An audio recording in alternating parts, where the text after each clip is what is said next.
Irmãos, bom dia. Estou de volta, irmãos. Depois de quase um ano sem pregar, eu conferi, acho que minha última foi em novembro ou dezembro do ano passado. Mas aí agora eu estou voltando, né, para pregar de novo hoje. O Guilherme e o Igor me deixaram de quarentena. Estou brincando, não foi isso não, irmãos. É que Deus abriu umas janelas de oportunidade, assim, no contexto do meu trabalho, para desenvolver alguns relacionamentos e ter oportunidade de testemunho para algumas pessoas que dificilmente ouviriam do Evangelho de outra forma.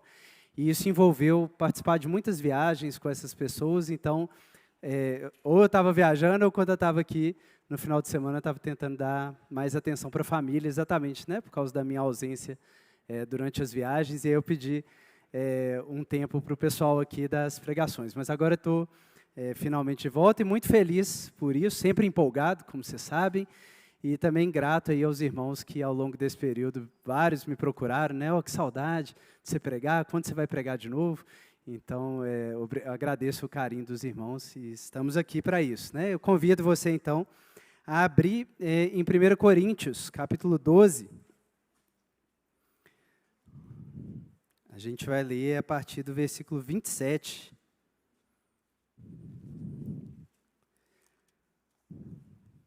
1 Coríntios 12, 27, a gente vai dar sequência a essa série atual nossa de pregações sobre a igreja, né? Esse tema que vem sendo trabalhado nos últimos domingos. E o nosso assunto, tanto hoje quanto no próximo domingo, é o crescimento ou a edificação da igreja. Hoje uma introdução e a ênfase de que quem edifica a igreja é Deus, e no domingo que vem, Deus edifica a igreja por meio de nós, dispenseiros da sua graça. Mas hoje, então, quem edifica a igreja é Deus. Vamos ler 1 Coríntios 12, a partir do 27. Diz assim: Ora, vocês são o corpo de Cristo, e cada um de vocês individualmente é membro desse corpo. Assim, na igreja, Deus estabeleceu primeiramente apóstolos, em segundo lugar, profetas, em terceiro lugar, mestres, depois os que realizam milagres, os que têm dons de curar, os que têm dom de prestar ajuda, os que têm dons de administração e os que falam diversas línguas. São todos apóstolos? São todos profetas? São todos mestres? Têm todos os dons de realizar milagres? Têm todos dons de curar? Falam todos em línguas? Todos interpretam? Entretanto, busquem com zelo os melhores dons. Passo agora a mostrar-lhes um caminho ainda mais excelente. Vai para o último versículo do capítulo 13, versículo 13. Assim permanecem agora estes três, a fé, a esperança e o amor. O maior deles, porém, é o amor. Sigam o caminho do amor e busquem com dedicação os dons espirituais. Amém. Vamos orar mais uma vez. Pai Santo, essa é a sua palavra, Senhor, poderosa, majestosa, Senhor, maravilhosa, palavra que, quando é exposta, Senhor, nos coloca diante do Senhor, do próprio Deus falando conosco, Senhor, e o que traz temor ao nosso coração, mas também alegria de que o Senhor não nos deixou no escuro, o Senhor não nos deixou nos curtos circuitos do nosso próprio pensamento, Senhor, mas o Senhor enviou a luz, Senhor, para brilhar, a luz da revelação do Senhor, Pai. E ela está disponível, Senhor, ela está à distância de um livro aberto. E o Senhor fala conosco, Senhor. Por isso a gente te pede, fala ao nosso coração, Senhor. Ilumina o nosso coração pelo Espírito Santo, para que sejamos entusiasmados com o Espírito, Senhor, para a obra do Senhor e para usufruir, Deus, da participação no projeto do Senhor no mundo. Nós te pedimos, Senhor, em nome de Jesus. Amém. Amém. Irmãos, quando a gente está nessa série de pregações que não são exatamente expositivas, né? Ou seja, que a gente não pega ali um texto, um livro bíblico e vai pregando passagem após passagem, mas são séries mais temáticas, como a atual, né? Do tema a igreja. É sempre bom que a gente pense como que aquele tema se articula no contexto mais amplo do propósito de Deus com a criação do mundo. Jonathan Edwards falava isso, ele falava, olha, qualquer coisa que você for pensar sobre o que Deus está fazendo no mundo, é necessário manter em mente o propósito original e último que Ele tem para a criação. Porque é esse propósito que dá o sentido para todas as coisas. É em torno desse plano, desse objetivo que Deus teve lá na eternidade, e que Ele está realizando ao longo da história, e que Ele não vai parar de fazer enquanto Ele não cumprir, é em torno desse objetivo que tudo ganha o seu significado, que a gente entende direito onde que cada peça se encaixa. E por isso não pode ser diferente para o caso desse tema, dessa série, que é o tema da igreja. A gente tem que se perguntar e saber como que a igreja se relaciona com o propósito, o projeto, o plano último de Deus, para a criação. E tem várias formas da gente formular esse propósito, esse plano, né? O que Deus quis, afinal de contas, criando o mundo? O que Ele quer para a consumação do mundo? E eu confesso que essa é a pergunta que eu mais me fiz, teologicamente falando, ao longo dos últimos anos. E apesar de ter várias maneiras, o jeito que eu acho mais preciso, mais profícuo, para a gente pensar o propósito de Deus é que o propósito último de Deus para a criação do mundo é habitar eternamente com um povo afiliado em um reino sagrado. Vou repetir. A última coisa mais importante, original, no desejo de Deus de criar o mundo é habitar eternamente com um povo afiliado em um reino sagrado. E aí a gente tem que se perguntar, ok, e como a igreja então se relaciona com isso? Qual é o lugar da igreja nesse propósito? Ora, é simples, a igreja é o povo afiliado com quem Deus quer habitar eternamente num reino sagrado, é isso. A igreja, não só quem já frequenta uma igreja, não só quem já está dentro da igreja institucionalmente falando, mas todos aqueles que Deus escolheu antes da fundação do mundo para eventualmente serem vocacionados pela pregação do Evangelho e serem reunidos como povo dele, esse é o povo afiliado que desde a eternidade Deus desejou habitar eternamente com eles em um reino sagrado. Eu e você que estamos sentados aqui, mas também nossos amigos, familiares que estão nos hospitais, nas escolas, nas universidades, nas empresas e que daqui a pouquinho Deus vai chamar para fazer parte desse povo também. Essa é a igreja, o povo afiliado de Deus. Agora é importante a gente notar que nas Escrituras, a noção de um povo sempre foi pensada como sendo um corpo social. A gente tem isso muito claro já no Novo Testamento, porque Paulo explicitamente diz, como a gente leu no primeiro versículo aí de hoje, vocês são o corpo de Cristo. Então a gente já tende a pensar em povo, mais especificamente na igreja, como corpo. Mas é importante a gente entender que quando Paulo faz isso, ele não está inaugurando uma imagem. Não é pela primeira vez que ele está chamando, algum cristão está chamando povo de corpo. Pelo contrário, essa imagem de que um povo, que não é simplesmente uma soma de indivíduos, é um corpo social, essa imagem já vem lá desde o Antigo Testamento. A gente não vai ler, mas depois, se você quiser ler em casa 1 Crônicas 11, os primeiros versículos, que é o mesmo texto de 2 Samuel 5, os primeiros versículos, o que a gente tem ali? A gente tem a coroação do rei Davi após a morte de Saul, como sendo rei de Israel. E basicamente esse momento era um momento de sacramentar a formação de um povo e a aliança de um povo com o seu rei. E como que é descrito esse momento? Olha só os detalhes, que interessantes, irmão. Lá em 1 Crônicas 11 diz que pessoas e líderes de todas as tribos se reuniram em torno de Davi. É assim que está escrito no hebraico. E sabe o que eles dizem para Davi? Talvez você não sabia disso. Sua tradução, inclusive, pode fazer uma adaptação que não pega o jeitinho que está no hebraico. No hebraico, o que eles disseram para Davi foi: nós somos seus ossos e sua carne. Osso do seu osso e carne da sua carne. Portanto, mesmo quando Saul era rei, era você quem nos liderava, e Deus prometeu que você seria o pastor de Israel.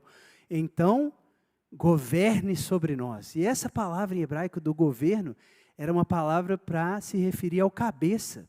Já que somos osso dos seus ossos e carne da sua carne, seja o cabeça sobre nós. E aí o que Davi faz, de acordo com o texto? Diz que Davi faz uma aliança com o povo, convoca o povo e faz uma aliança com o povo. E o povo unge Davi como rei de Israel. Irmãos, o que a gente tem claramente nesse episódio? A visão de que Israel era o povo de Deus e que Davi, enquanto rei, era o cabeça desse corpo. Era o cabeça desse corpo. Você tem uma aliança entre uma cabeça e um corpo que se identificam como sendo da mesma família, osso do meu osso, carne da minha carne. Como que essa aliança se dá? As partes do corpo que estavam dispersas em várias tribos são reunidas em torno da cabeça. A cabeça se vincula a esse corpo por uma aliança e recebe a unção que, como diz o Salmo 133, ó, quão bom e agradável é que os irmãos vivam em união, é como o óleo que escorre da cabeça de Arão até a borda do manto. E essa que era a visão, é que quando o rei era ungido, aquele espírito sendo derramado sobre o rei seria compartilhado com toda a nação. Fluiria daquela liderança, do cabeça da nação, para toda a nação, assim como no caso de Arão. E é por isso que, como já foi pregado aqui, a palavra grega para igreja é eclesia, que significa o quê? Reunião.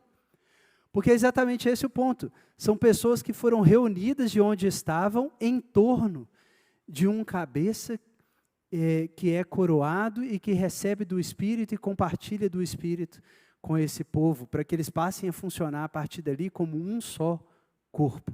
A gente tem essa imagem em vários outros lugares da Bíblia, né, em coroações subsequentes em Israel também. A gente tem com o próprio Moisés, né, a gente tem Jetro vindo em Êxodo 18, casar Moisés com 70 líderes. É como se fosse uma aliança, um casamento em que Moisés é o cabeça, os 70 líderes são esse corpo que vai ajudar Moisés a fazer o serviço. E aí o que Números fala? Que o espírito que estava sobre Moisés foi repartido com os 70 anciãos. Essa é a ideia, um corpo, um cabeça, as partes reunidas e o espírito sendo repartido para funcionarem como um só.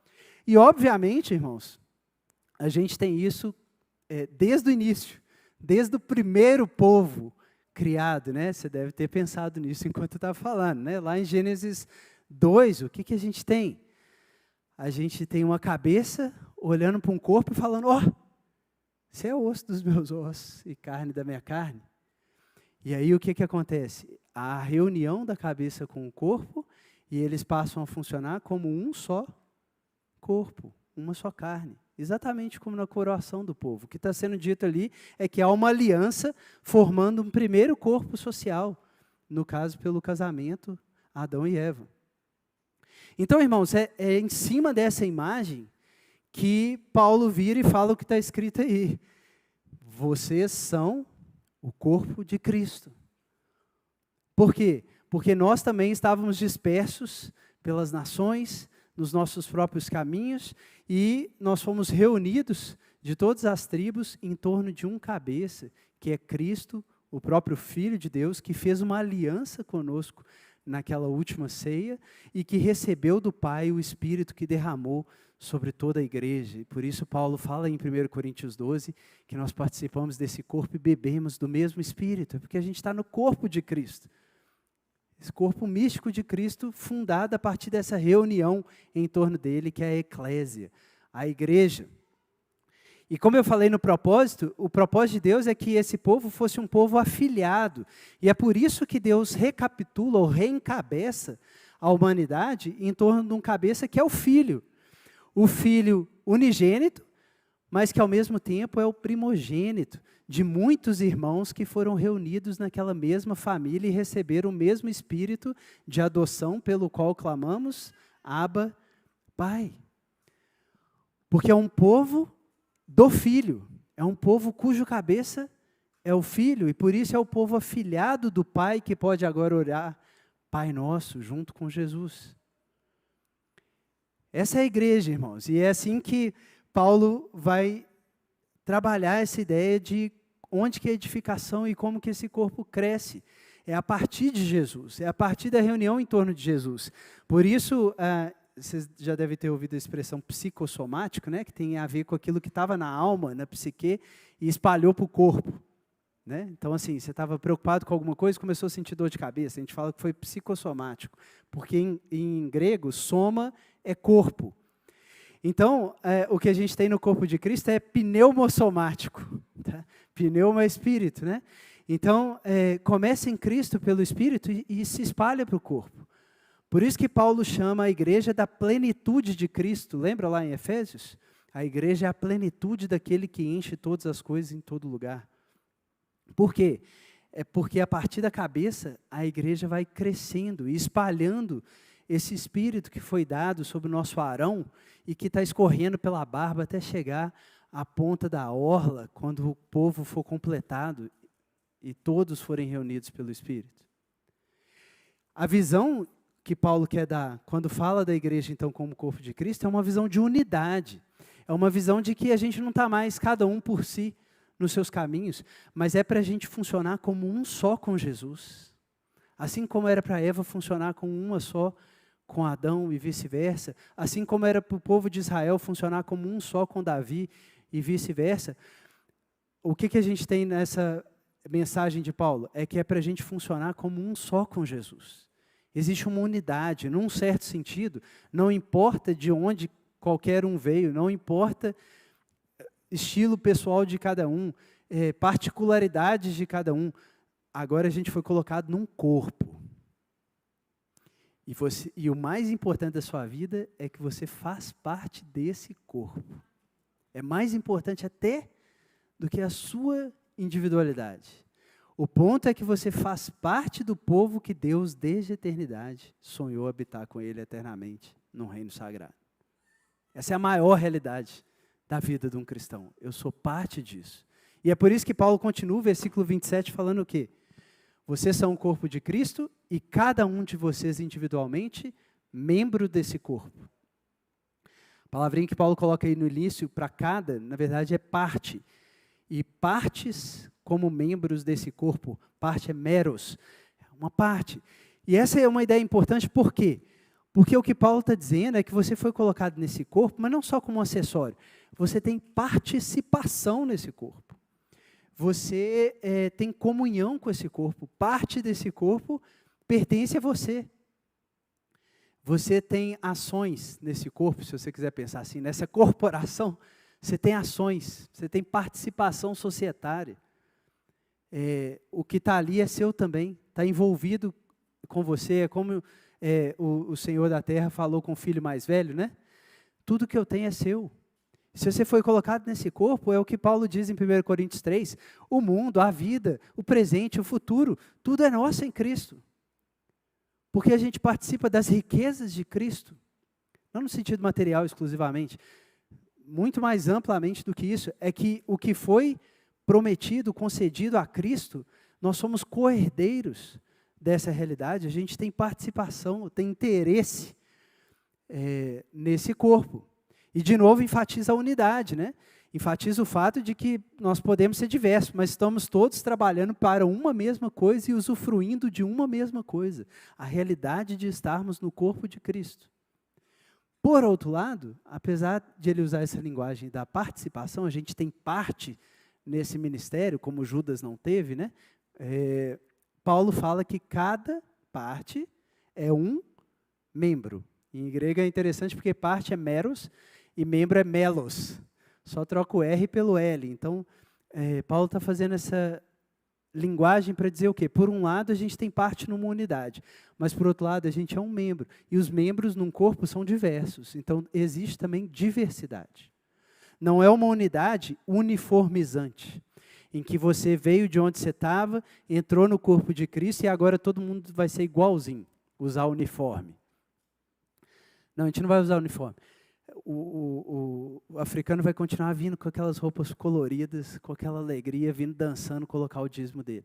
O inglês vai continuar vindo com o paletó dele e colocar aqui na frente. Por quê? Porque tem diversidade.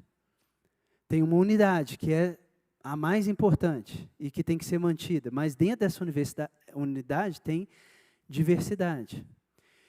O que não pode acontecer, e é o tema de 1 Coríntios o tempo inteiro, você não pode pegar a diversidade e ferir a unidade por causa dela. Enfatizar tanto a diferença que a unidade é rompida e aí você tem sectarismo e divisão com base em algum critério que não é o critério estar no cabeça Cristo. É isso que Paulo estava atacando em 1 Coríntios. Mas, por outro lado, você também não pode falar da unidade como se não houvesse diversidade de funções dentro da igreja. E todo mundo tivesse ser igual ao Guilherme, por exemplo. Não tem. Não tem que escolher um e falar assim, todo mundo, o crente certo é daquele jeito ali. É multirefratado, tem várias formas, várias colorações para refletir a luz branca. E aí Paulo enfatiza isso, então, tem a diversidade, e essa diversidade se dá por meio dos membros. O que é um membro, então, gente? Nessa analogia do povo como corpo, a igreja como o corpo de Cristo, e cada pessoa sendo um membro. Para Paulo, um membro é cada cristão. Eu sou um membro, Regis é um membro, cada um aqui é um membro. E o que é esse membro no contexto do corpo de Cristo? É uma parte que foi chamada, alocada, colocada ali numa parte do corpo e capacitada para contribuir para o crescimento do corpo. É uma parte que foi chamada, lembra lá da visão de Ezequiel 37, dos vales dos ossos secos? Deus pegou o osso e falou assim, chega mais, vão juntando que eu quero refazer a humanidade aqui em Cristo. Então você foi chamado lá do seu osso seco para juntar com outros ossos secos, com os nervos, e formando o corpo de Cristo. Você foi alocado, Deus falou assim, você vai ser a quinta costela direita. Né? Você vai ser o osso do dedinho. Né? Você vai ser o auréolo do pulmão. Então você foi alocado, e aí o quê? Capacitado para exercer esse dom. Para o quê? Exercer essa função. Para quê? Isso é importante. Para o crescimento do corpo. Então, antes da gente entrar no detalhe dos membros e dos dons, a gente tem que entender isso. Que o propósito de Deus é habitar com um povo afilhado é igual a um corpo, mas o crescimento desse corpo é um processo. Esse corpo já não vem na altura pronta. Existe um processo de maturação do corpo de Cristo. E isso é uma linguagem que no Antigo Testamento era a linguagem da medida. Não sei se vocês lembram disso. Quando Deus falou com Israel que ia expulsar as nações, né, da terra prometida e colocar Israel lá. Mas às vezes o que Deus fala lá no Antigo Testamento? Mas a medida da minha ira ainda não foi completada. Já viram isso? Parece que tem um tanque, né? E tem que chegar na medida para disparar uma parte do propósito de Deus. E isso vale para os inimigos, mas também vale para os amigos de Deus, para os filhos de Deus, esse povo de Deus. A Bíblia diz que tem uma medida que o corpo de Cristo tem que alcançar.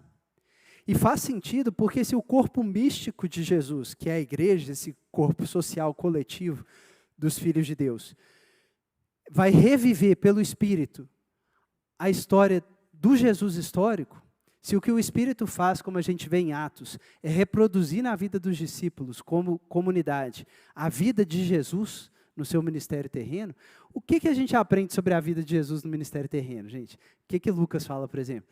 E ele crescia em estatura, graça e sabedoria diante de Deus e dos homens, não era? Se Jesus, ao se encarnar, passou por um processo de crescimento, até chegar à maturidade, que na cultura judaica era os 30 anos, né? Que é exatamente quando ele começa o ministério dele. E o que acontece na maturidade de Jesus? Vem a confirmação da filiação, não é?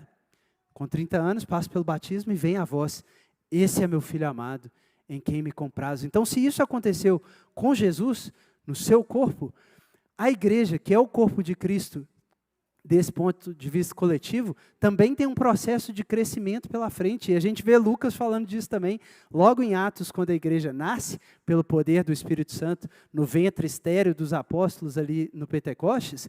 Qual é a primeira coisa que Lucas fala depois da pregação? E o Senhor lhes acrescentava os que iam sendo salvos, lembra? Fala de 3.000, fala de 5.000. O que Lucas está dizendo, gente? A igreja crescia em estatura. Ela está crescendo. O que Pedro fala, por exemplo, no último versículo de 2 Pedro? Cresçam na graça e no conhecimento de Cristo Jesus. Exatamente, graça e sabedoria. A mesma coisa em que Jesus crescia quando era menino. E Pedro está dizendo, olha, então tem o crescimento quantitativo da igreja, igual o Lucas falou, mas tem o crescimento qualitativo, a gente tem que amadurecer. Mas amadurecer para quê? Ora, para a mesma coisa que Jesus, para que a nossa adoção seja confirmada. E como que a adoção é confirmada no caso da igreja?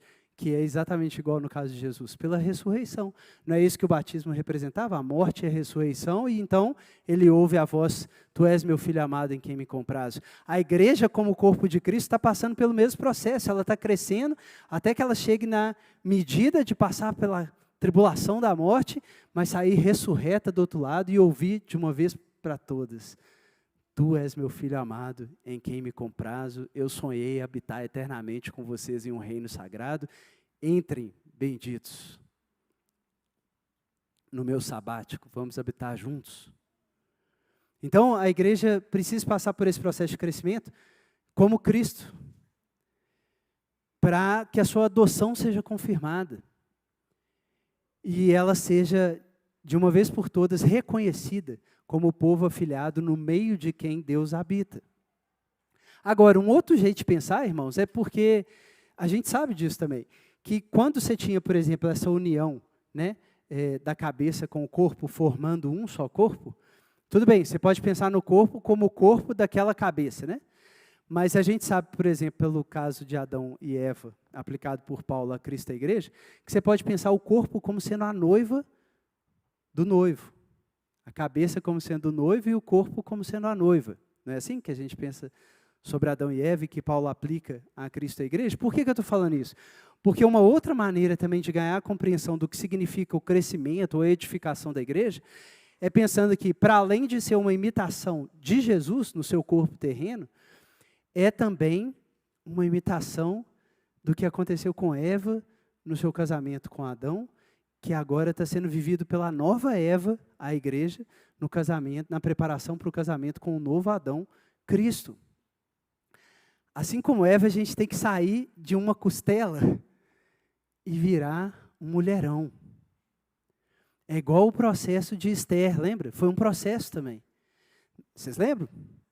Ela tinha que passar 6 meses, já pensou? As irmãs aí, ó, 6 meses com banhos aromáticos e não sei das quantas. Depois mais 3 meses de não sei do que. Depois mais 3 meses de não sei do que. Para depois de 1 ano ser apresentada a Xerxes, não era? Era a preparação. Irmãos, essa parece ser a imagem que Paulo está usando em Efésios, quando ele fala que a gente tem que crescer até a estatura do varão perfeito, na unidade da fé e do conhecimento do Filho de Deus. E aí ele continua falando desse corpo, mas a gente descobre que ele não está falando só do corpo de Cristo. Ele está falando do corpo da noiva, porque ele chega em Efésios 5 e fala, grande é esse mistério, que o homem deixará pai e mãe e se unirá à sua mulher. Refiro-me, porém, a Cristo e a igreja. Sabe o que Paulo está dizendo em Efésios? Que a igreja tem que crescer por quê? Para, como a nova Eva, ela ficar à altura de Jesus, pronta para o casamento. E é por isso que, quando Paulo vai descrever a edificação da igreja, nesse contexto em Efésios 5, ele fala o quê? E Jesus alimenta a sua igreja, lava a sua igreja pela palavra, está referindo quase que ao processo de tratamento de Esther. Ele faz isso para o quê? Para chegar o dia em que vai apresentá-la diante de si, irrepreensível, e sem mácula e gloriosa, para o casamento com o novo Xerxes. É isso.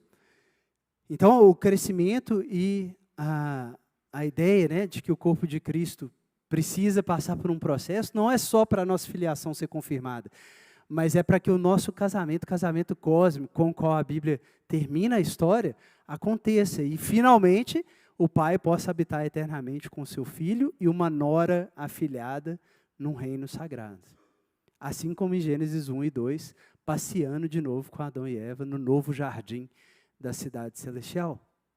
E aí o propósito de Deus está cumprido. E isso é que tem que empolgar o coração do cristão. Cara, eu faço parte disso. Deus me colocou nisso aí. Nesse projeto, Ele me chamou.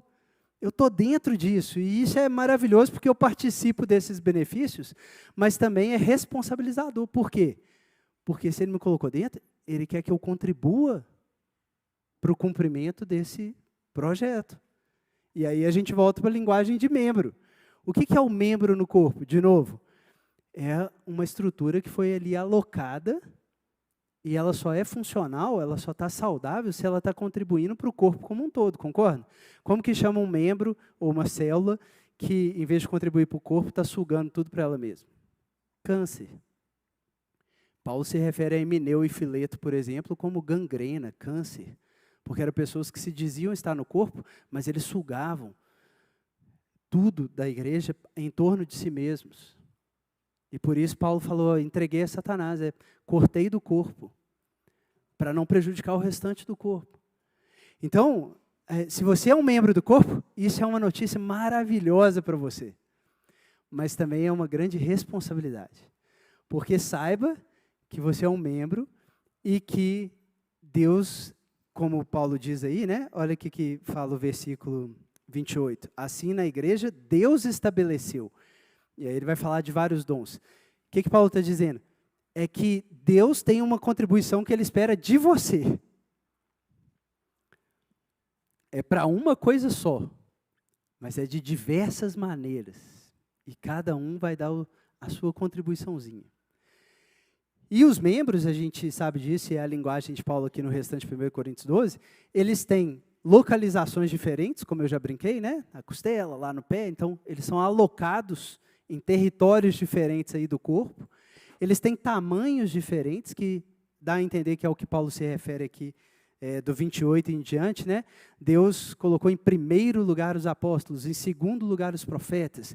Então tem essa ideia de tamanho, tanto que a palavra que ele vai usar depois é procure os melhores dons, é o mega, né? O grande. Então tem membros que são grandes, tem membros que são pequenos, ele fala disso antes também, né? E principalmente, cada membro tem uma função. Ele fala, ó, se todo mundo fosse olho, onde estaria a audição? Se todo mundo fosse orelha, onde estaria a visão? Então tem funções distintas. Sabe o que isso quer dizer, irmãos? Que quando Deus te escolheu participar de uma coisa, mas também para ocupar um lugar específico dentro do povo dele, é como se fosse assim, uma alocação no departamento. E para exercer uma função específica. E a boa notícia é que isso é uma graça. Deus ficou empolgado de te imaginar fazendo o que Ele pensou em te colocar para fazer. É igual, eu falei mais cedo, é igual quando a gente compra brinquedo para filho, que você fica pensando assim, né? Você vai na loja de brinquedo e fica pensando, nossa, será que ele vai gostar desse? Será que ele vai gostar daquele? E a gente fica imaginando. Se eu der esse aqui, o Isaac, por exemplo, que é espoleta para caramba. A gente pensa o caminhão, nossa, se a gente der esse aqui, o Isaac quebra em 2 segundos. Né? Agora, aquele ali, ele vai brincar demais. Imagina Deus pensando isso, na hora de distribuir o corpo, Ele falando assim, cara, se eu pegar o fulano, eu quero dar esse dom para ele. Quero dar esse dom para ele fazer isso. Eu quero que ele tenha a alegria de contribuir assim. E aí o seu jeito, tudo que você tem, purificado pelo Espírito e capacitado, é um dom de Deus, é uma graça. Que Deus te deu esse jeitinho seu para você colocar na contribuição do corpo e trazer para o corpo, para ajudar o corpo a crescer. Eu lembro da avó da minha esposa taiwanesa, já faleceu, mas não a minha esposa taiwanesa, né? A avó taiwanesa da minha esposa. Minha esposa está viva também, viu? Ela veio para o Brasil e ela não conseguiu dominar o português. Né? Então, assim, ela se expressava, mas sempre com dificuldade. Mas, gente, quando ela faleceu, a igreja ficou lotada. E todo mundo falava assim, essa foi uma das pessoas que mais me fez sentir amada de todas. Porque com aquele jeitinho delas, a gente sabia da dificuldade de comunicação, ela sentava do lado de cada um, pegava na mão e ficava. Era o jeitinho dela.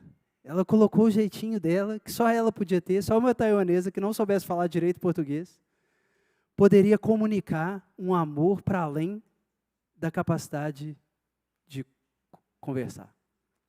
Entende? Era algo que só ela podia colocar e ela colocou.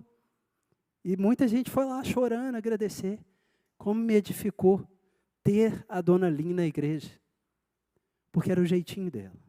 Então pensa nisso, gente. Pensa que Deus gosta do jeito que você é. não pecaminoso, né? Mas purificado pelo pecado, tem uma estrutura criacional aí por trás que Deus sonhou para ser sua e só sua. E que Deus ficou empolgado de pensar você colocando isso a serviço do próximo, tanto o que está dentro da igreja, como o que está fora e Deus quer chamar ainda. E por isso é muito legal o que Paulo fala no 31, porque ele falou, olha, Deus distribuiu os membros, os dons. Tem uns maiores, tem outros menores e tal. Aí ele fala, todo mundo é apóstolo? Aí no 29:30. Todo mundo é apóstolo? Não, a resposta é não. Todo mundo é profeta? Não. O que Paulo está falando? Não é uniformidade. Cada um tem o seu dom. Aí, quando você descobre que é um dom, é uma graça, é um presente de Deus, qual poderia ser a conclusão sua? Não, então se é um dom e é um presente de Deus, eu não posso pedir para Deus nenhuma outra coisa, porque se ele decidiu que é isso, e pronto, acabou. Né? Poderia ser uma conclusão. Né? Do tipo assim, Deus é soberano, Deus é gracioso, se na soberania e na graça dele, ele me mandou fazer isso, então tá bom. Olha. Manda quem pode, obedece quem tem juízo. Né? Poderia ser. Mas é o que Paulo fala no 31. Entretanto, busquem com zelo os megadons, o que está em grego aí é os megadons. Olha que legal que Paulo está falando, gente. Zelo, em grego, remete a tipo assim, quente. É a pessoa que ficou até vermelha. Ela está pegando fogo, ela está fervorosa, é com emoção. Não é sem emoção e tal. Não, é com emoção. Paulo está falando assim, gente, porque Deus é bom, e porque Deus é empolgado com essa obra, e porque a dispensa de Deus é infinita de dons e graças para quem quiser trabalhar nessa obra, se Ele te deu uma, você não precisa se limitar a uma. Chega lá e fala, Senhor, eu quero mais. Me dá mais, Senhor, me dá outro dom. Me dá outra graça, Senhor. Eu quero contribuir mais com esse projeto. Valeu demais pelo lugarzinho que você me deu, mas eu quero mais, Senhor, eu quero mega. Esse projeto capturou meu coração. Qual o sentido da minha vida, se não isso? Se todas as coisas encontram um sentido em contribuir para Deus habitar eternamente com o povo afilhado em um reino sagrado, qual é o sentido da minha vida, se não contribuir para Deus habitar eternamente com o povo afilhado no reino sagrado? Então, Senhor, me dá mais, eu quero mais, Senhor. Abre mais minha mente, dá mais eloquência na minha voz. Senhor, me dá mais entendimento das Escrituras. Me ajuda a não ter só palavra de conhecimento. Me ajuda no 2 a 2 ali, na conversa, ter uma palavra de sabedoria aplicada para a situação específica de uma pessoa. Me tira desse jeito discreto demais que eu tenho, e muito sistemático, que não deixa as pessoas atrapalharem minha agenda. Coloca gente para atrapalhar minha agenda e me dá o dom da misericórdia, Senhor. Me dá o dom do socorro, da misericórdia, completa as deficiências, me faz jogador mais completo nesse time. Eu quero, Senhor, eu quero estar em todas. É igual o jogador que fica no pé do técnico, me coloca para jogar, fica bravo quando tira. É isso que Paulo está falando, é com zelo, você tem que ficar bravo. E você tem que ficar empolgado para Deus te usar mais. É como Jesus falou sobre Maria, ela escolheu a melhor parte. Deus quer que a gente queira escolher a melhor parte. Meu avô é um cara muito culto, assim, biblioteca gigantesca. E é muito engraçado, todo mundo que vai lá, pede para dar uma ida na biblioteca e ver se tem algum livro que quer levar para casa. E meu avô, às vezes, ele fala, não, isso aí você não vai levar, não. Só que a Manu é mega leitorinha, né? A Manu, assim, fica lendo o dia inteiro. Aí, minha filha, a última vez que ela foi na casa do meu avô pegou uma coleção, assim, e falou, ó, esse aqui é para você, né? Porque eu sei que você vai ler. Ele me deu uma coleção de Bíblia ilustrada, assim, ó, coisa raríssima, relíquia. Deus quer isso. Deus quer gente que quer ir na biblioteca dele e falar assim, me dá um livro hoje, Senhor. Me dá mais um, me dá aquele, Senhor. Me dá aquele. Paulo está falando, por um lado, você se alegra com a graça e o que Deus já te deu. Por outro lado, veste a camisa. Queira mais. De verdade, entra com tudo. Seja cristão com emoção, não é sem emoção, não. Entra com tudo. Porque Deus ama dar. Deus ama doar os seus dons, os seus talentos, essa melhor parte. Mas para quê, irmãos? Primeiro, nem sempre Ele vai te dar o que você pediu. Às vezes Ele vai falar só assim, não, porque a minha graça te basta. Se eu te der isso aí, você vai ficar orgulhoso, e aí você vai começar a trocar o crescimento do corpo pela empolgação da autocontemplação do seu serviço. Aí não. Fica na sua, fica de boa, esse é seu lugarzinho, e saiba que é na sua fraqueza que meu poder se aperfeiçoa. Você não precisa ter o mega do mega, não. Pode querer, mas eu decido se vai ter ou não, porque eu sei se você vai fazer bom uso ou não. O dono da obra sou eu, ok? Você opera, mas o dono da obra sou eu. Eu decido o que eu distribuo para quem. Mas, para além disso, o que essa questão da gente querer esses dons significa? E aí Paulo vai ser claro. Quando ele fala, busquem com dedicação os mega dons, aí no capítulo 14 ele vai deixar claro o que é o mega dom, olha lá. Sigam o caminho do amor e busquem com dedicação os dons espirituais, principalmente o dom de profecia. Isso você já leu. 1 Coríntios 14, você sabe que Paulo vai justificar por que o de profecia. Ele está comparando com o de línguas. Aí ele fala, porque quem profetiza edifica a igreja, mas quem fala em línguas edifica só a si mesmo. Então, o que torna um dom mega ou minor? É se aquele dom faz mais ou menos para o outro. Não é para você. Entendeu? Não é um brinquedo para você se divertir no parquinho. É tipo, se eu te der isso, isso vai abençoar mais gente. E os dons que abençoarem mais gente e ajudarem o corpo a crescer mais rápido, são os dons principais que a gente deveria querer mais, aqueles dons. Então, o ponto que Paulo está dizendo aqui é que a gente tem que discernir o corpo, como é a expressão que ele usa no capítulo anterior, aí no 11, 29. Ele fala, não adianta você ficar tomando ceia e querendo participar da igreja, se você não tem consideração para com o próximo, se você não entende que a sua função principal é contribuir para o corpo, e não sugar as coisas do corpo para você ser o cristão ministerial exemplar. Não é isso. É para você servir ao corpo. Então, você ficar tomando aí a ceia sem ter consciência do corpo, você vai ser condenado por Deus. Véio. Porque o ponto é contribuir. E aí, nessa maior contribuição, alguém poderia ficar empolgado, né? Nó, gostei daquela pregação hoje. Vou sair, vou pedir para Deus, Deus me dá mais dom. Porque eu sou um Zé Ninguém, não consigo fazer nada, me dá pelo menos um, então. Eu quero maior, me dá o maior.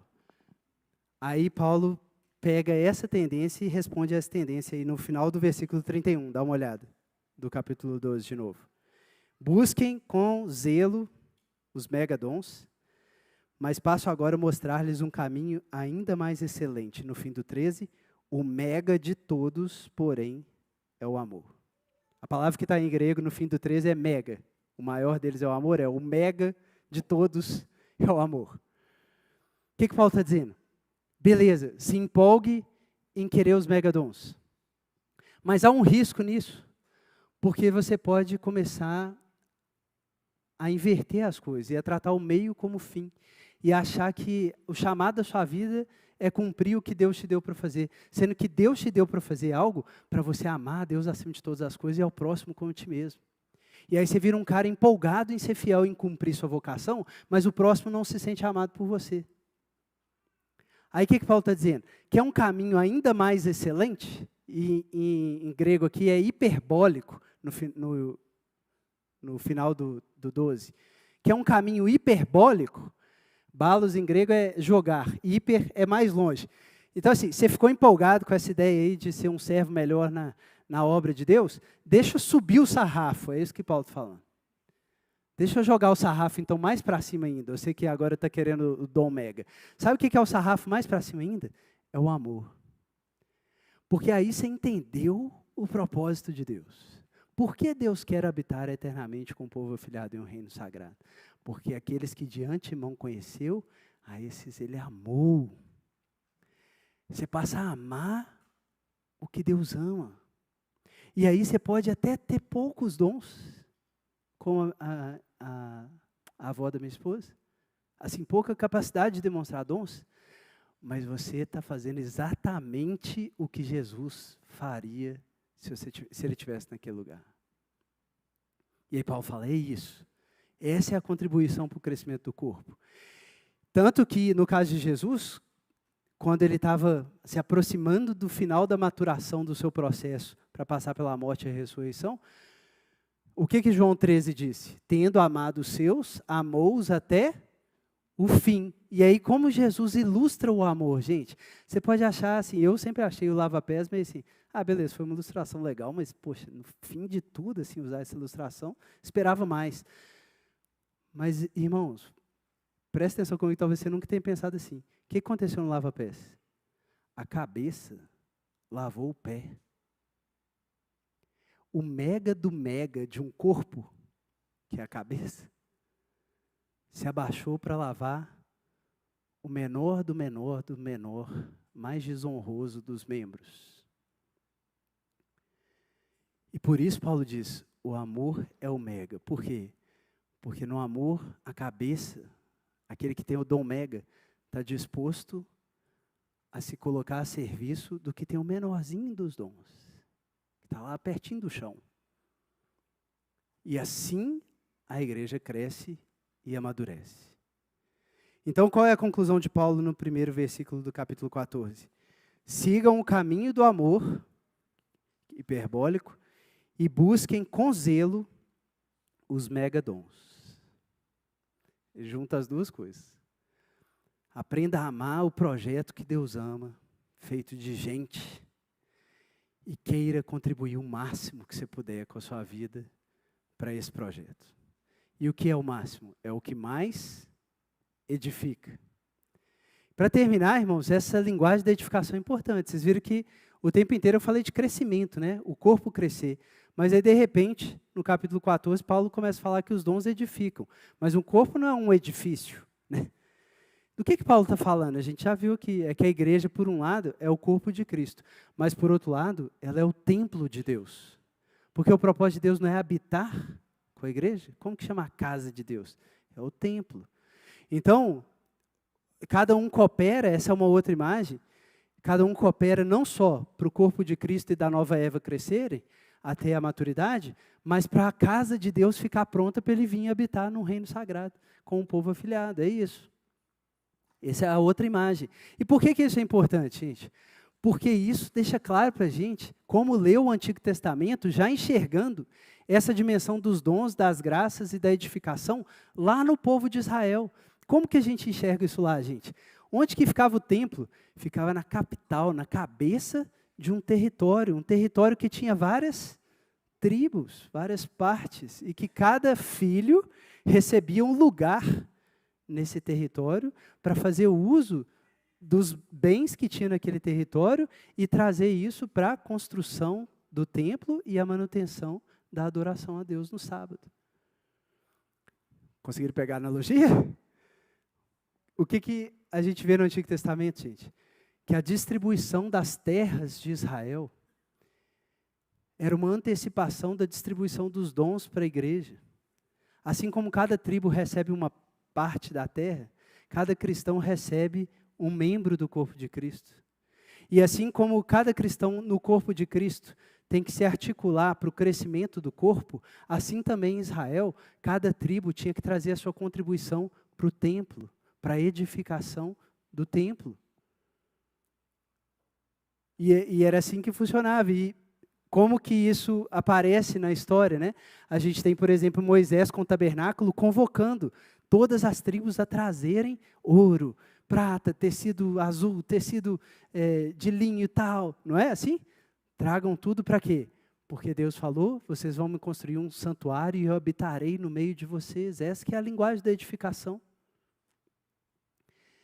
E depois, com Davi, o que a gente tem? Davi, que foi ungido cabeça daquele corpo, entende que o projeto da vida dele é sonhar com o que Deus sonha. E aí ele faz Israel crescer pelas guerras.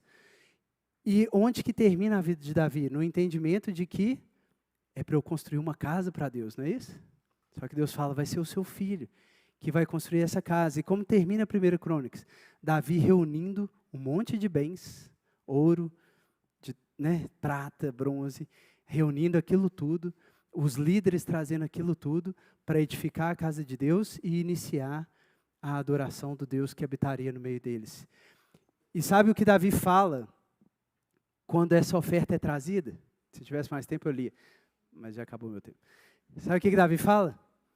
Davi fala assim, Senhor, quem sou eu e quem é o meu povo para trazer toda essa contribuição para a sua casa, Senhor, porque tudo vem de Ti e das Tuas próprias mãos te damos.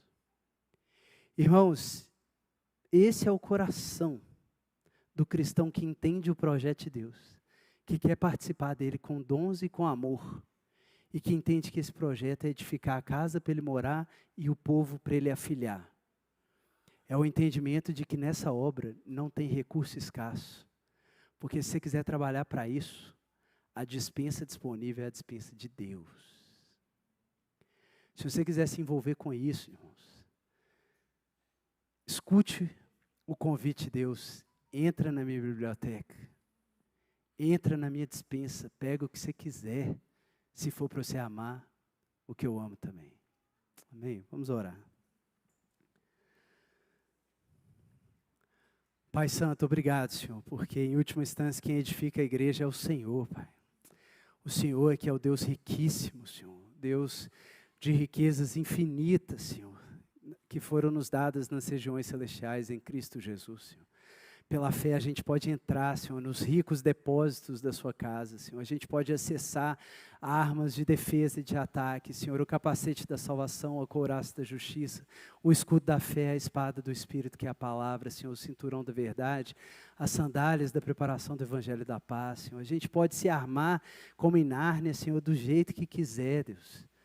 Senhor, a gente pode acessar a casa do tesouro, Senhor, as dispensas do seu reino, participar do seu banquete, participar da ceia, Senhor. A gente pode ser fortalecido com o melhor da comida espiritual que veio pelo seu Filho, Senhor, para fortalecidos no Espírito, Senhor, atuarmos e sermos operantes, Deus. A gente quer trabalhar com alegria, Senhor. A gente quer, Senhor, entender nosso lugar nesse grande projeto, entender que nossa vida inteira, Senhor, é para ser oferecida nessa direção, Senhor. Sabendo que tudo que a gente oferta, Senhor, em última instância, vem de Ti, Deus. E que a gente pode desejar ser chato, Senhor, e insistente, para ter uma participação maior, Senhor, na alegria que é devolver para o Senhor o que o Senhor nos dá, Pai. Em nome de Jesus. Amém. Prepare-se para a ceia.